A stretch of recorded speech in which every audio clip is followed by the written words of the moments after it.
Muito bem, amados. Nós temos sido muito abençoados com os cânticos. Eu gostaria de compartilhar uma palavra breve a respeito daquilo que Deus tem colocado no nosso coração. E a palavra tem como o tema, cadê a felicidade que estava aqui? Eu acho que todos nós buscamos por felicidade. Aliás, é uma tônica de toda a sociedade, buscar felicidade. Todo mundo quer ser feliz, ninguém quer ser triste. E às vezes ela foge da gente. E às vezes nós estamos passando por um momento de felicidade, de repente acaba. E cadê a felicidade que estava aqui? E a Bíblia, quando vai falar de felicidade, ela usa uma palavra chamada Macários. E o que é esse negócio de Macários? Já sei, pastor, Macário é o esposo da Ramona, né? Nosso missionário, pai do Benjamim, da Naíma e do Abraão. Eu conheço o Macário. Não, esse não é o Macário, ele não é tão velho assim, tá? Está lá na Bíblia. Você pode dizer Macário, então, é os primos dos Macabeus da Bíblia, não é isso? Não, também não é isso.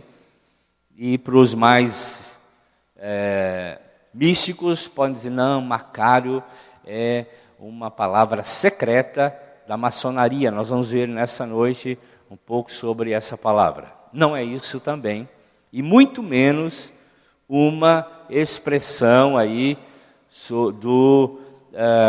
de uma arma do Apocalipse, né? Alguém pode dizer assim, Macário é uma arma do Apocalipse, né?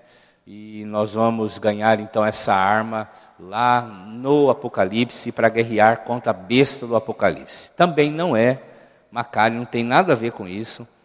Macário na Bíblia significa bem-aventurado, bem-aventurado. Tá bom? Não tem equivalente em português. A gente traduz por felicidade, a gente traduz por bem-aventuranças, enfim. Mas felicidade, ou Macários, melhor dizendo, não tem um equivalente no português. É uma tradução muito pobre no português dizer felicidade.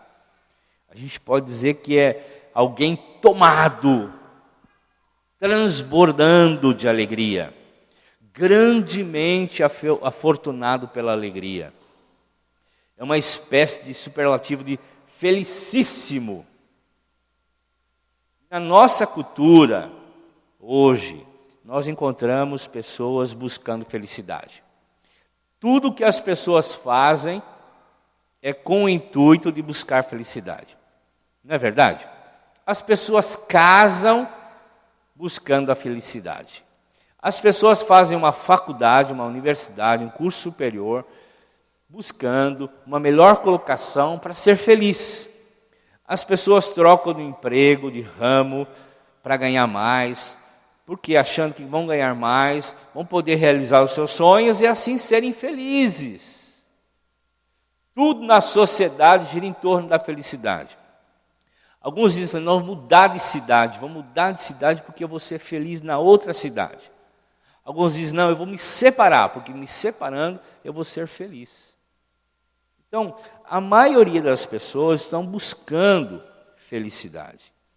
E é interessante, é como aquele mito do pote de ouro na ponta do arco-íris. Né? Todo mundo conhece esse mito, né? Diz que na ponta de cada arco-íris há um pote de ouro. Quando eu era criança, a gente tinha muito arco-íris na nossa região lá, chovia, com o sol, nascia um arco-íris, nós corríamos atrás da ponta do arco-íris. E quanto mais nos aproximávamos da ponta do arco-íris, mais longe parecia estar. E é assim. Felicidade é como um mito do pote de ouro na ponta do arco-íris. A gente corre e não acha. Não acha. Por quê? Porque a Bíblia não fala nada disso. Mas nossa cultura diz isso. Nossa cultura diz que nós precisamos tomar decisões para sermos felizes. A nossa cultura nos fala que nós precisamos resolver algumas situações para sermos felizes. E é interessante, na revista Já passei isso aqui. A revista super interessante do ano de 2005, tratando sobre felicidade, escreve algo muito interessante.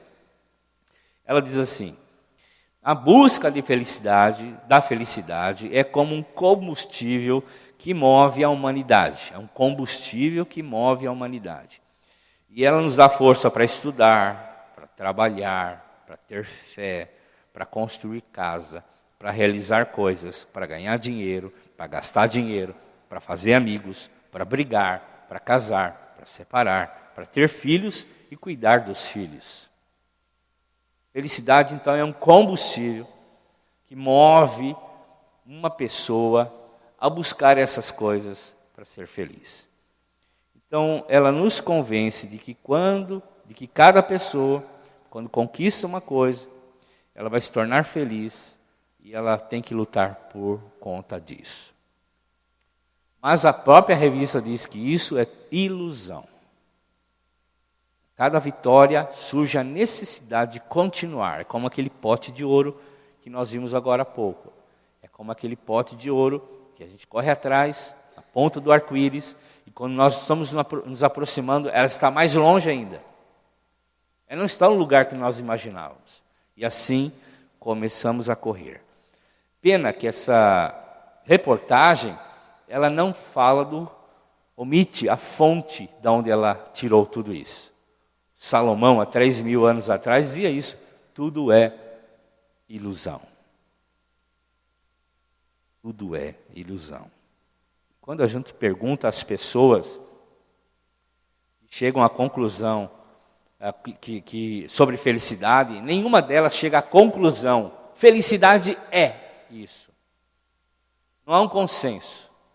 Então, por exemplo, quando a gente pergunta para um artista como Vinícius de Moraes, Tom Jobim, sobre felicidade, ele vai falar o seguinte: felicidade é como a gota do orvalho numa pétala de flor. Está para cair. Está ali, mas está com seus dias contados. Ou é como a pluma que o vento vai levando pelo ar. Você corre atrás e às vezes até consegue alguma coisinha, pegar um pouco dessa pluma. Mas muitas vezes ela escapa das suas mãos. Ou como Aristóteles, um filósofo grego, que diz: felicidade é a atividade da alma dirigida pela virtude. Entendeu? Não, nem eu. Então, toda vez que um filósofo falar alguma coisa para você não entender, faça essa cara aqui, ó. Tá certo, irmãos? Essa é a cara que nós temos que fazer quando o filósofo fala. O Eurípides, um dramaturgo grego, ele diz o seguinte: Eurípides, perdão. Esse Berman. Aristóteles, eu pulei aqui. Então, diz que a alegria é breve. Nunca chame um mortal de feliz até ver como ele baixou a sua tumba. Não fale: esse cara é muito feliz. Não, espere até ele morrer, como ele vai morrer. Então, e a Ingrid Bergman, uma atriz sueca, ela diz o seguinte, voltando lá: felicidade é uma boa saúde e uma memória ruim. Interessante. Estou nessa, né? Está esquecendo as coisas para não ficar bravo, para não perder a alegria, mas é saúde boa. Chesterton, um escritor cristão, ele diz o seguinte: é um mistério como a religião. Não deveria nunca ser racionalizada, ou seja, não tem como definir a alegria. Não tem como colocar num quadrinho: felicidade é. Lembra aqueles quadrinhos: felicidade é, ou amar é.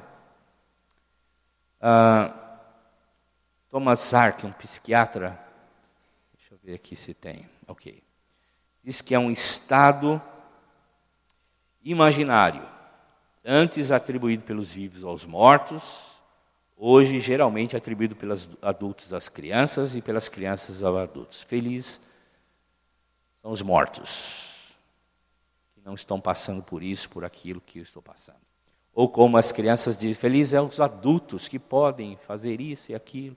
Ou como dizem os adultos, felizes são as crianças, que não têm tantas responsabilidades como eu tenho hoje. E Mahatma Gandhi também disse que felicidade é o caminho. Portanto, não existe caminho para a felicidade. A própria felicidade é o caminho. Tem muito cântico cristão falando sobre isso. Está errado. A Bíblia não fala nada disso.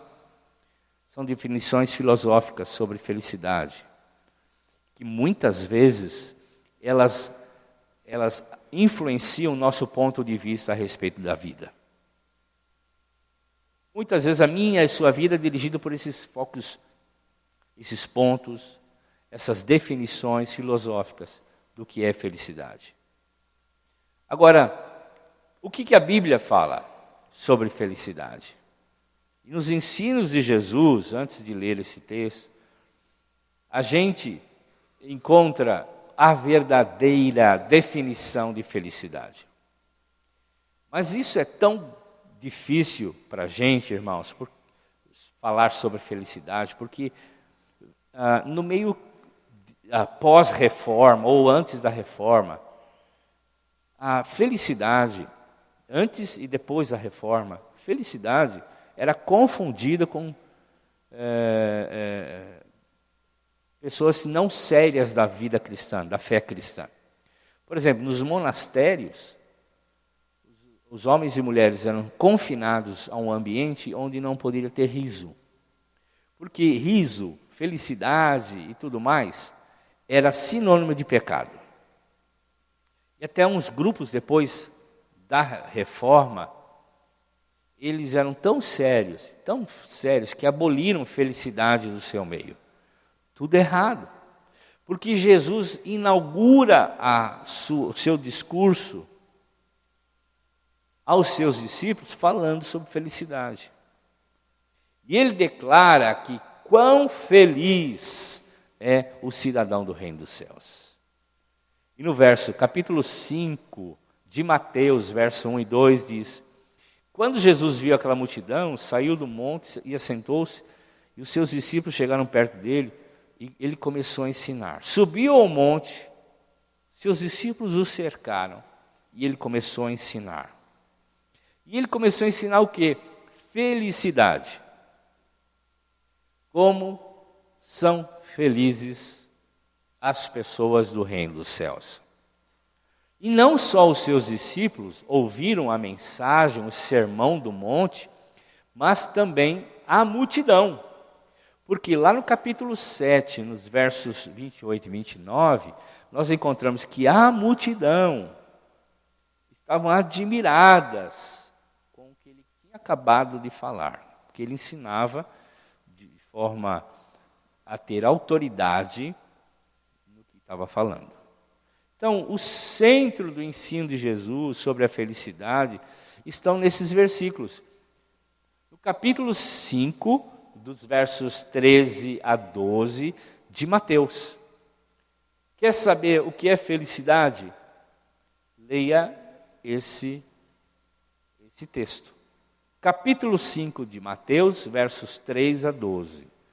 E eu queria falar só um desses pontos, mas eu vou ler todo o texto. Então, o texto de Mateus 5, 13 a 12 diz assim: felizes as pessoas que sabem,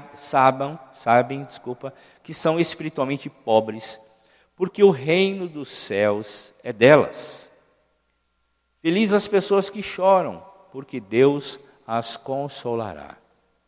Felizes as pessoas humildes, pois receberão o que Deus tem prometido.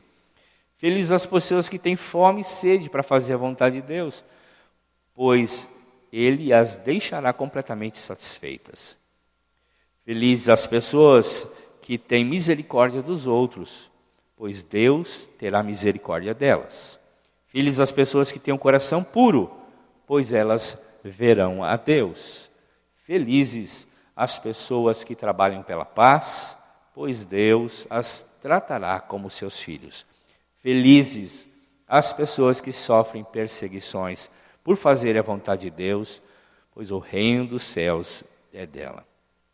E os dois últimos versículos, 11 e 12, é a complementação desse último, os que sofrem perseguições. Ele diz assim: felizes são vocês quando insultarem, perseguirem, dizerem todo tipo de calúnia contra vocês, por serem meus seguidores.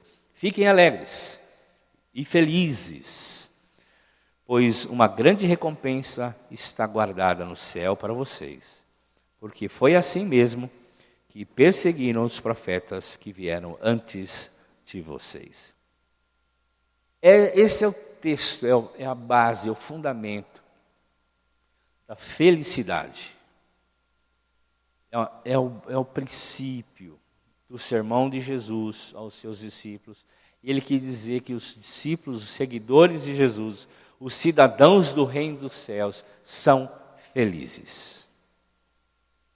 São felizes. Eu queria dar 3 dicas importantes para a gente meditar hoje e nessa semana a respeito disso. A primeira vem do John Piper. John Piper, um pregador contemporâneo. Então ele diz assim: a recompensa da primeira bem-aventurança é o reino dos céus. Então ele diz, felizes os que? Primeira coisa que ele fala, felizes, tá? Os pobres de espírito. Por quê? Por quê? Eles é o reino dos céus. E o último, felizes as pessoas que trabalham, pessoas que sofrem perseguições por fazer a vontade de Deus, porque o reino dos céus é delas. A recompensa da primeira até a última bem-aventurança dos que são do reino dos céus é o reino dos céus, é o reino dos céus. Por isso, o cidadão do reino dos céus é feliz. Então, John Piper fala sobre isso. O cidadão do reino dos céus é feliz. E ele é feliz porque deles é o reino dos céus. É feliz porque eles serão consolados. É feliz porque eles receberão a herança.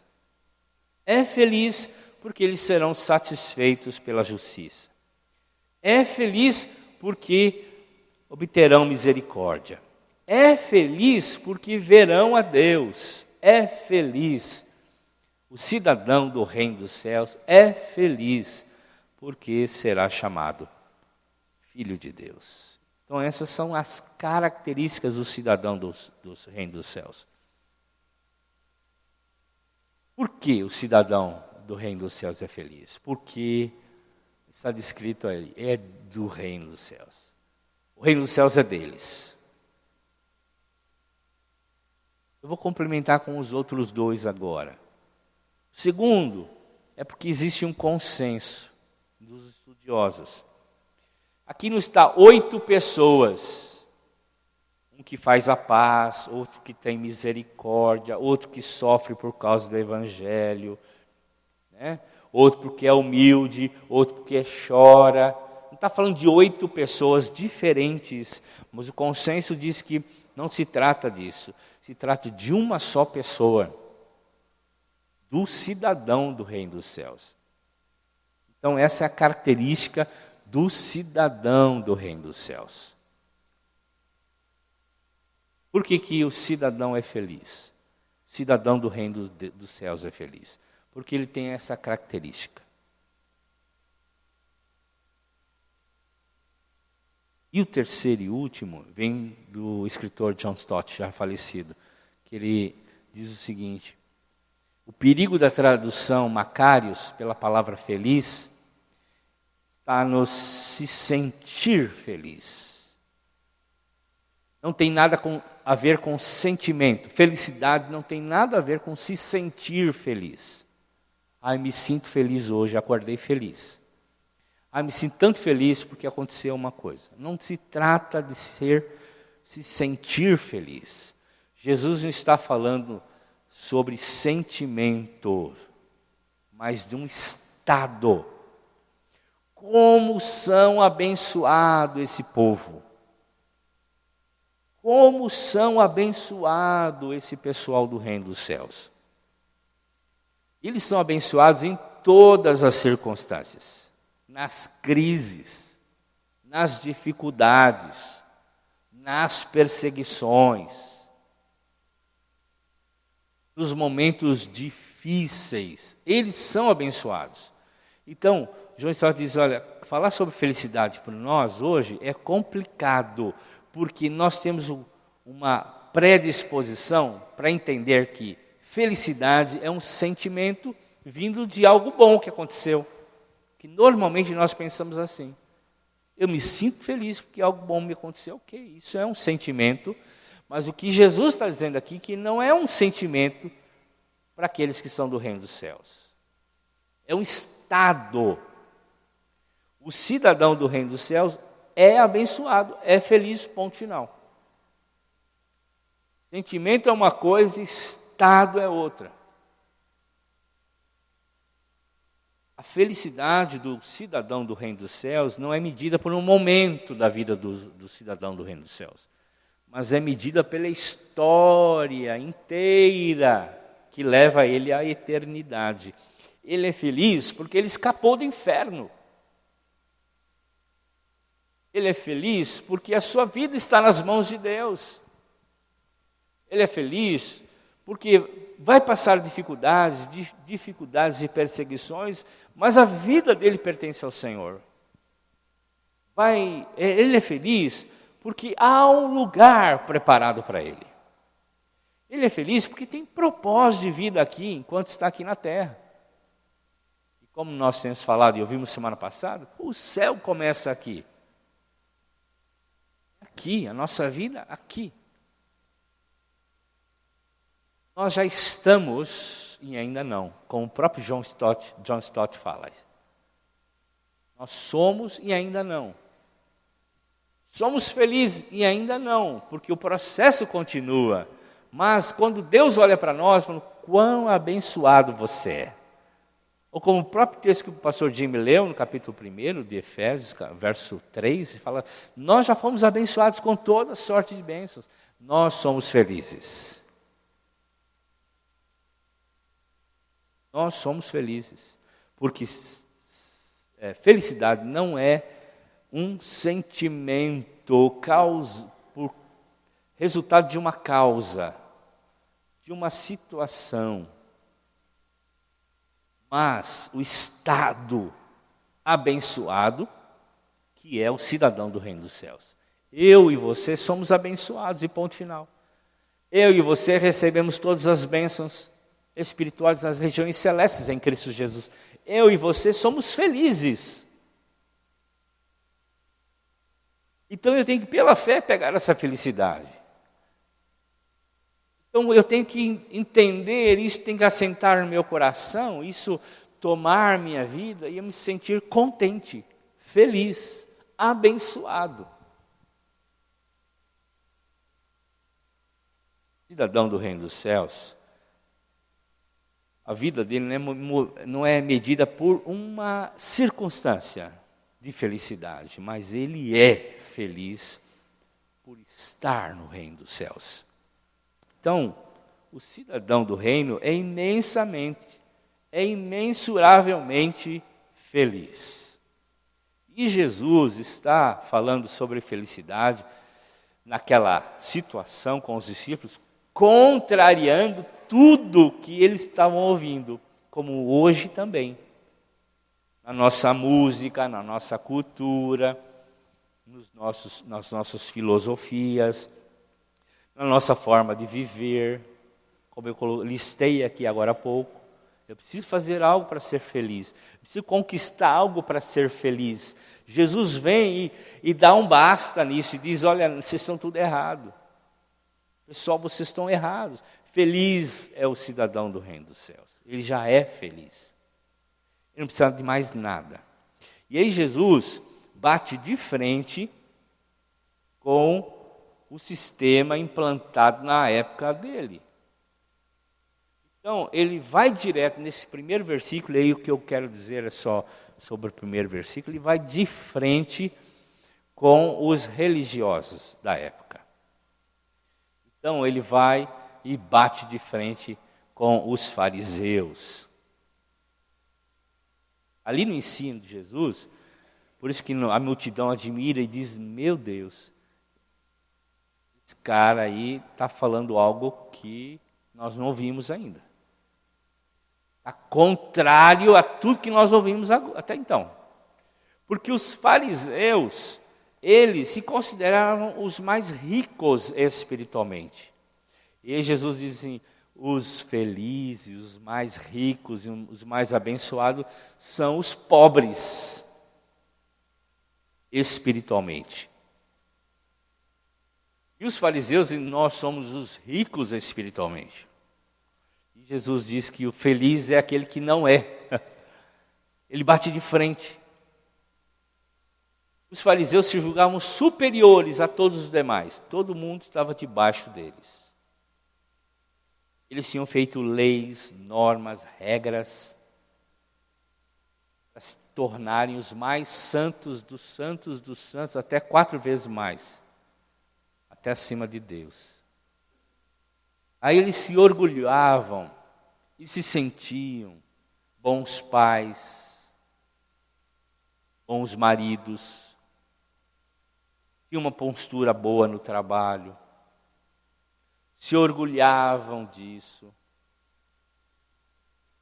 E aí eles se achavam merecedores do reino dos céus.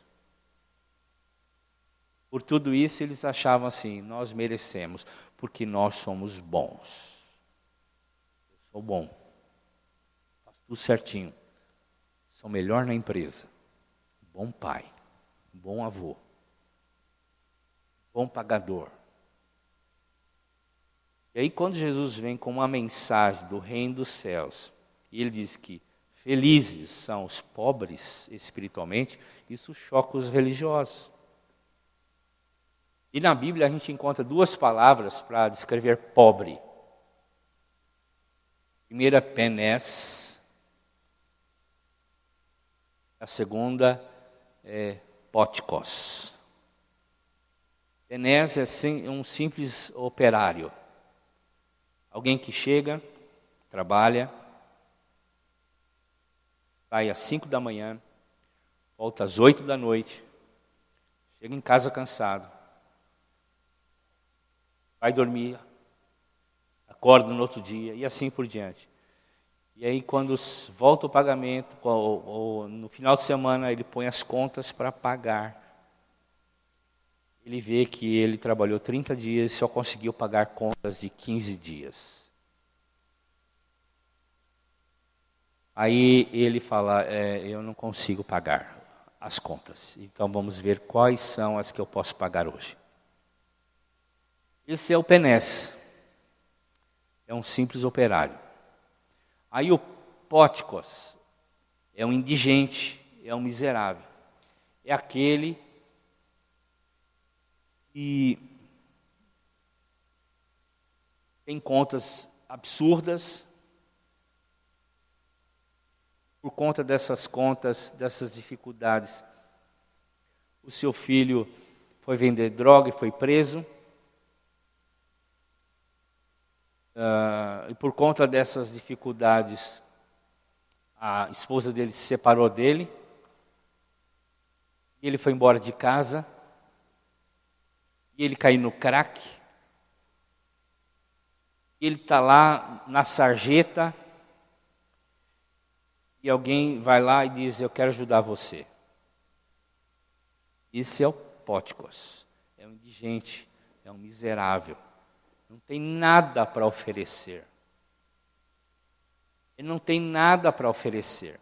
Se eu vou dar um emprego para ele, ele não vai trabalhar. Ele não tem mais cérebro para trabalhar, nem físico para trabalhar. Vou ter que dar algo para ele e mantê-lo. Ele não tem nada.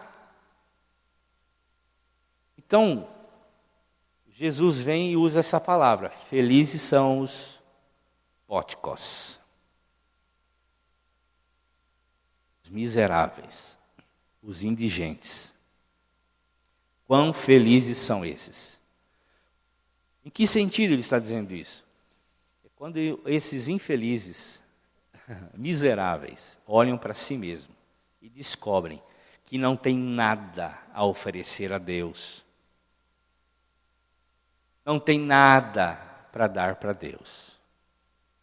Todo o dinheiro que eles têm, toda a sua virtude moral, todos os seus comportamentos, seus rituais, seus projetos, suas ações religiosas, suas ações boas, não são nada comparado a um Deus santo, santo, santo, justo, justo, justo, grande. Não são absolutamente nada. Nada gera qualquer admiração de Deus para com Ele. E Ele entende isso e Ele diz uma única coisa: Senhor, tem misericórdia de mim. É para esses que Jesus diz: felizes são esses cidadãos do reino dos céus, que entendem, que compreendem, que não tem nada, absolutamente nada para dar para Deus. A única oração que eles podem fazer é a oração de Bartimeu, do cego. Quando Jesus passa, ele diz: Filho de Davi, tem misericórdia de mim.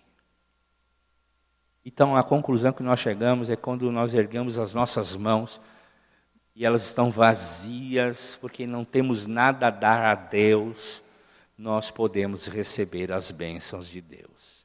Felizes são aqueles que podem erguer as suas mãos vazias. Vazias. Porque a promessa é para esses. A promessa de que o reino dos céus é desses. Não é daqueles que são bons suficientes diante de Deus, inteligentes o bastante para fazer algo para Deus, ou têm muitos recursos para oferecer a Deus. Mas o que Jesus está dizendo é que feliz é esse pessoal que entende que não tem nada. Tudo que tem não é nada. Então Jesus está contra, está batendo de frente com os fariseus, com os religiosos. Quando nós olhamos e entendemos o ministério de Jesus, como é que estava, como Jesus estava cercado? Jesus estava cercado desses, dos publicanos, dos pecadores, dos rejeitados, dos leprosos, das viúvas, das prostitutas, dos criminosos, dos desprovidos, dos adúlteros, dos impossibilitados de darem alguma coisa de valor para Deus. Daí, Jesus vira para esses que não tem nada a oferecer, porque entendem que nada do que tem pode ser algo que atraia a presença de Deus. E diz: felizes são esses pobres de espírito. Deles é o reino dos céus. E o que nós entendemos, o que nos afasta, além do pecado, o que nos distancia mais ainda de Deus, é a religiosidade. Porque além de ser pecaminosa, ela nos dá a sensação de que nós estamos bem no pedaço. Estamos fazendo alguma coisa para Deus. O que eu tenho feito tem sido bom. Eu acho que Deus tem se agradado disso. E aquilo que eu tenho feito tem sido de uma forma boa, que Deus está fazendo assim, joinha para mim. Ó. Legal. Mas Jesus vem para mim e diz assim: felizes é aqueles que não têm nada para oferecer a mim.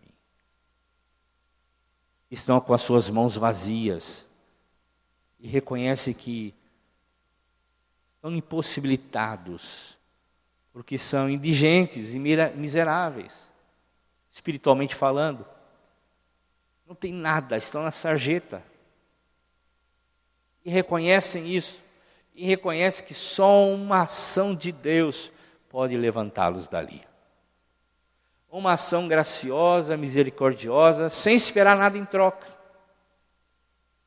Por isso Jesus vem e fala para os seus discípulos e a multidão que está ouvindo: felizes são os miseráveis, os indigentes, espiritualmente, porque deles é o reino dos céus. A religião nos ensina que nós merecemos a graça de Deus. Thomas Alson disse o seguinte, em uma certa ocasião: para demonstrar que a humildade de espírito é a própria base e alicerce de todas as demais graças que se seguem. Querer que frutos cresçam sem raiz não é diferente do que desejar todas as demais graças sem a humildade. Sem que a gente entenda, se nós não reconhecermos que nós precisamos de Deus, desesperadamente de Deus, e não temos nada para oferecer a Ele, significa que nós temos raízes. Mas caso ao contrário, se eu tenho imaginado que eu possa agradar a Deus de alguma forma, eu estou esperando fruto de uma árvore sem raiz. Não vai dar. Está com os seus dias contados. E essa é a primeira bem-aventurança, e não tem como receber as demais bem-aventuranças, as bênçãos, a alegria, sem essa lição. Ou a gente se esvazia, ou a graça de Deus não cabe dentro de nós. E não há como encher-nos da graça, da presença de Deus, sem estarmos vazios. Tiago 4,6 diz o seguinte: porém, a bondade que Deus mostra é ainda mais forte, pois as Escrituras dizem: Deus é contra os orgulhosos, mas é bondoso com os humildes. Deus resiste aos orgulhosos. E como saber se eu sou humilde? Se eu começar a vasculhar a minha vida e chegar à conclusão que eu sou humilde, eu já não sou mais humilde, né? Deixei de ser humilde. Alguém já disse isso. Mas humildade não significa se vestir mal, andar de carro aos pedaços, com adesivo atrás. Vai, Timão. Né? Sem crítica aos nossos queridos irmãos corintianos, tá, irmãos? Não é isso. Mas eu acho que duas coisas são interessantes para nós avaliarmos a nossa humildade. A primeira delas, se nós submetemos. E a outra é se nós perdoamos e como nós nos relacionamos com a graça. Você pode ser uma pessoa bem-sucedida, rica, ter um nível de estudo elevadíssimo, mas você é capaz de submeter a outras pessoas? Sim, você é humilde. Você não consegue se submeter a alguém, você é soberbo, você é orgulhoso. E a má notícia é que Deus está contra você. Normalmente quem resiste à submissão a uma pessoa tem dificuldade de se sujeitar a Deus e vive dando palpite a Deus. Deus, o Senhor está fazendo algo, mas o Senhor está errado. Porque o Senhor podia fazer diferente, assim, assado. Normalmente a pessoa que não se submete a alguém, não se submete a Deus. E o segundo, é como a gente lida com o perdão e a graça. Pessoas humildes perdoam. Pessoas orgulhosas e soberbas resistem, não perdoam. Sempre querem vingança. O humilde sabe que não é nada diante de Deus, que foi perdoado por Deus, foi acolhido por Deus. Deus o perdoou sem que ele merecesse nada. Aí ele tem uma dívida imensa com Deus, que o perdoou. E por isso pode lidar de uma maneira humilde e graciosa e amorosa com aqueles que ofenderam ele. Já vimos a semana passada sobre isso, do pastor Newton, sobre perdão. Então, Jesus vem para nós e diz assim: felizes as pessoas que sabem que são espiritualmente pobres, pois delas é o reino dos céus.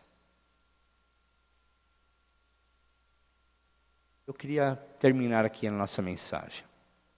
A primeira bem-aventurança, ou primeira lição sobre alegria. Felizes, alegres.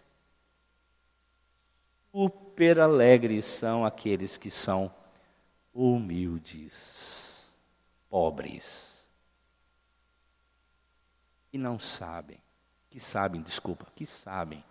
que não têm nada para oferecer a Deus.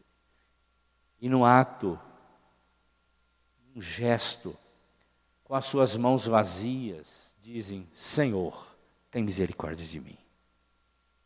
Esses é o reino dos céus. Que Deus nos encontre assim, irmãos, amém?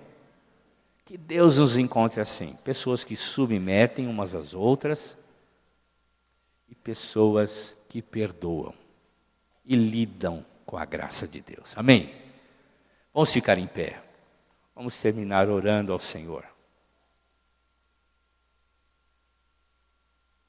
Vamos colocar nosso coração na presença de Deus. Filosofias estão bombardeando constantemente. Nós somos educados assim, buscando o pote de ouro no fim do arco-íris. E somos constantemente ensinados que a alegria é passageira, é breve, ela não dura, é uma gota do orvalho, uma pétala de uma flor. E somos bombardeados constantemente dizendo que nós temos que buscar a felicidade e temos que fazer coisas para fazer isso. Jesus vem e diz: você é feliz. Você é cidadão do reino, você é feliz. E o cidadão do reino é pobre. Pobre de espírito. Amém? Feche seus olhos, ore com a pessoa ao seu lado. Abençoe a vida dela. Abençoe ela como um cidadão, uma cidadã do reino dos céus. Essa graça de Deus sobre a vida dela. Força do Senhor. Como cantamos, a alegria pode durar uma noite, a tristeza pode durar uma noite, mas a alegria vem pelo amanhecer. Não deixe o diabo te enganar. Não deixe a filosofia te influenciar, a cultura, os modismos contaminarem a sua vida. Você é feliz, você é cidadão do reino. Deus te escolheu, Deus te gerou em Cristo na cruz. Sua vida pertence a Ele.